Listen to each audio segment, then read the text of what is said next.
Ce soir, je voulais parler du véritable problème de la spiruline en Belgique. Un problème qui, je pense, passe assez inaperçu, mais quand on s'y connaît un petit peu, on voit que ça en fait.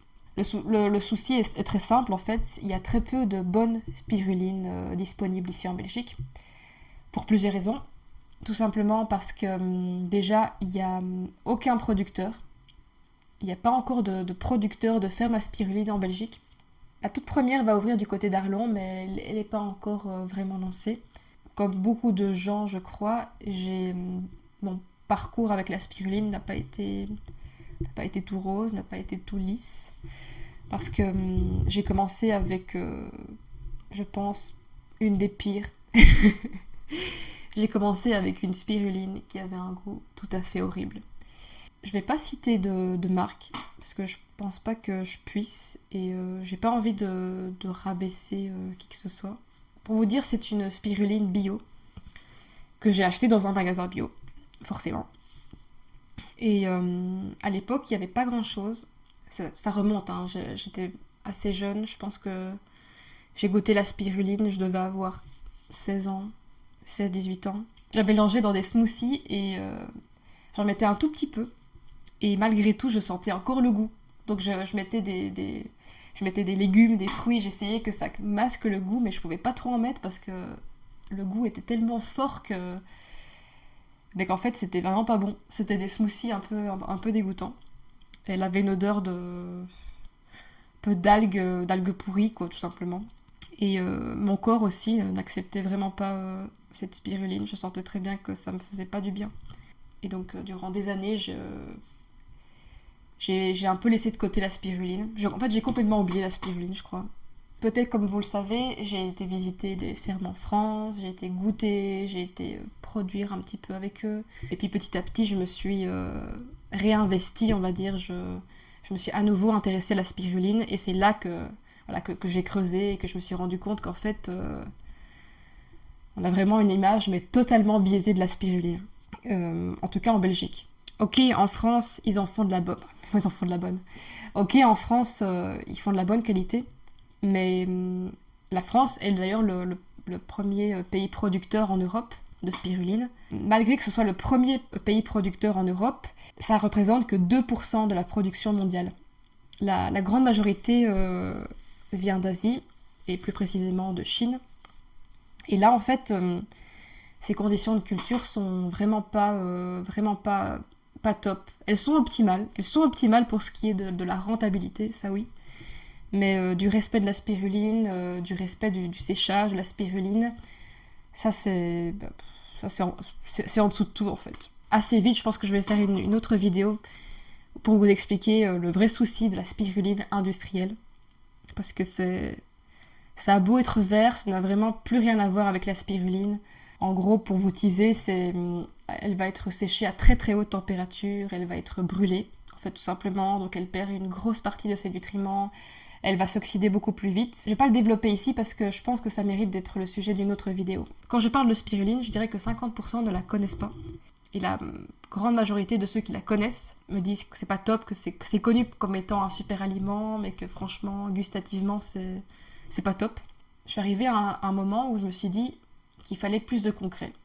Les vidéos, c'est bien, ça permet de se faire connaître, de parler à une plus large audience, mais j'aimerais bien que n'importe qui puisse en trouver de la bonne qualité en bas de chez lui. C'est pourquoi je me suis dit, ok, il faut en vendre dans les magasins. En Belgique, bon, j'ai été un petit peu regarder ce qu'il y a, mais il n'y a pas... C'est pas encore très vaste. Je trouve qu'il n'y a pas encore beaucoup de choix. Et elle est souvent vendue sous forme de comprimé ou de poudre. Mais le souci de ces deux formes-là, c'est que quand c'est de la poudre, on sait jamais trop ce qu'il y a dedans en fait. C'est peut-être qu'il n'y a pas que de la spiruline. La grande majorité du temps, quand c'est de la poudre, ça veut dire qu'elle a été pulvérisée, qu'elle a été chauffée à très forte température. Il y a bien sûr de la poudre plus respectueuse qui vient de la spiruline séchée à basse température. En gros, c'est la spiruline en paillettes qui a été réduite en poudre, donc qui n'a pas été brûlée, mais c'est clairement pas la majorité. Il faut vraiment se renseigner pour savoir ça. Et c'est pareil pour les comprimés, en fait, ils sont compressés, c'est de la poudre en fait, compressée. On peut pas toujours savoir ce qu'il y a dedans. Parfois, c'est de la spiruline, t'as l'impression qu'elle vient de partout dans le monde. T'as aucune idée d'où elle vient, c'est de la spiruline. Point. Ok. C'est pour ça que je me suis proposée à certaines marques de spiruline, des marques dont j'apprécie le travail, des marques dont j'apprécie le goût et dont j'apprécie la manière de travailler. Et je me suis proposée pour leur trouver des partenaires ici en Belgique. Parce que la plupart des bons spiruliniers, ben, ils bossent. Ils sont dans leur ferme, ils travaillent et ils n'ont pas le temps d'aller d'aller en Belgique, parler de leurs produits. J'ai commencé à démarcher les magasins. Ça a été une expérience assez pas difficile, mais un peu quand même. Je m'explique. Voilà, quand j'ai commencé à faire ça, je savais pas comment aborder les gens.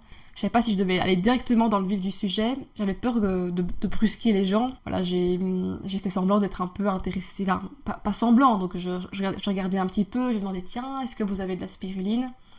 Et puis je me suis lancée, j'ai commencé à parler de la spiruline, du fait que j'ai une chaîne YouTube, que je voyage beaucoup et que je rencontre des spiruliniers. Parfois les gens ne comprenaient pas tout de suite que j'étais pas une vendeuse, mais en tout cas quelqu'un qui proposait d'avoir un partenariat avec une marque. D'ailleurs pour le moment je travaille avec la spiruline de Julie. Pourquoi la spiruline de Julie ? Donc d'abord la spiruline de Julie c'est un couple en fait, c'est Julie mais Yann aussi son compagnon. Pourquoi j'ai choisi eux ? Tout simplement au début je connaissais pas leurs produits. Et je m'y intéressais. Et en fait, ils étaient super ouverts à ce que je faisais. Et ils m'ont directement envoyé des produits.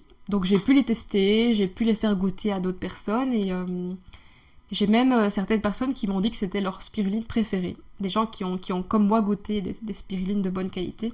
En tout cas, de ce qu'ils avaient goûté, je pense qu'il y a beaucoup de très bonnes spirulines. Ils étaient super ouverts, ils répondaient très vite aux messages, ils étaient directement ouverts au fait de s'élargir au marché belge. Ça s'est fait en fait assez naturellement, bon produit, bonne personne, des personnes ouvertes à l'expansion dans un autre pays. Et donc, hop, moi je me suis mis en route directe. À force d'aller dans des magasins, j'ai finalement trouvé mon premier partenaire. Je vais pas encore vous dévoiler qui c'est. Je pense que je le ferai au moment où les produits seront en magasin. Le fait de démarcher, c'était une expérience qui était quand même un petit peu effrayante parce que là, ça va être un peu la minute dev perso de la vidéo. C'était un peu effrayant d'oser me lancer toute seule. Tu te rends compte en fait les gens ils sont super ouverts. En tout cas, j'ai eu de la chance peut-être, mais les gens ils sont super ouverts parce qu'ils ont juste pas l'habitude. En fait, ils ont pas l'habitude qu'une personne comme ça, une personne physique toute seule, se pointe dans leur magasin pour parler de produits. Ils étaient vraiment en fait impressionnés. Donc très très souvent, quand les tenanciers, quand les gérants de magasin se rendaient compte de ma démarche, ils me disaient waouh, c'est pas fréquent de voir quelqu'un qui a autant d'audace et qui ose venir montrer les produits. Surtout que comme j'ai abordé que les magasins bio, c'était des gens qui étaient super intéressés en fait de base. Le tout premier magasin bio que j'ai abordé en fait c'était une herboristerie. C'est l'herboristerie qui se trouve à la place Sainte-Catherine, herboristerie de Metz, quelque chose comme ça. Le gérant il était super content de voir les produits. D'ailleurs il les a ouverts directement. Moi j'avais pris des produits pour exposer et je comptais pas les ouvrir en fait, mais il les a ouverts, il a goûté directement et j'ai vu dans ses yeux quand il goûtait et puis il m'a dit qu'il appréciait le goût, qu'il trouvait qu'elle était de super bonne qualité. J'avais aussi pris un flacon de phycocyanine qui normalement il faut le diluer dans l'eau, hein. On boit rarement ça pur et lui pop, il a goûté directement pur donc j'étais là waouh, est-ce qu'il va apprécier ? Apparemment ça allait. Mais moi j'ai jamais goûté ça pur. Et puis, j'avais aussi des barres protéinées à la spiruline. À la base, c'était aussi des produits pour l'exposition. Et il m'a dit, j'ai envie de te les acheter. Et là, je pouvais juste pas lui dire non, tellement enthousiaste de goûter les produits. Déjà, tout premier, c'était une expérience assez grisante, en fait. T'es fier de toi de l'avoir fait, et à la fois, tu as fait une rencontre, et t'as rendu des gens heureux de ton produit. Je trouve que c'est sympa de le vivre. J'ai continué à faire ça et finalement, à force de le faire, j'ai trouvé mon tout premier partenaire. Je vous dévoilerai qui c'est, restez à l'écoute. Grâce à ce magasin, vous pourrez directement voir et acheter de la spiruline de bonne qualité. Si vous voulez directement acheter de la spiruline de bonne qualité, je vous laisse bien sûr dans la description un lien, ainsi que mon code de réduction, toujours le même, Spirulis10. Merci et à bientôt.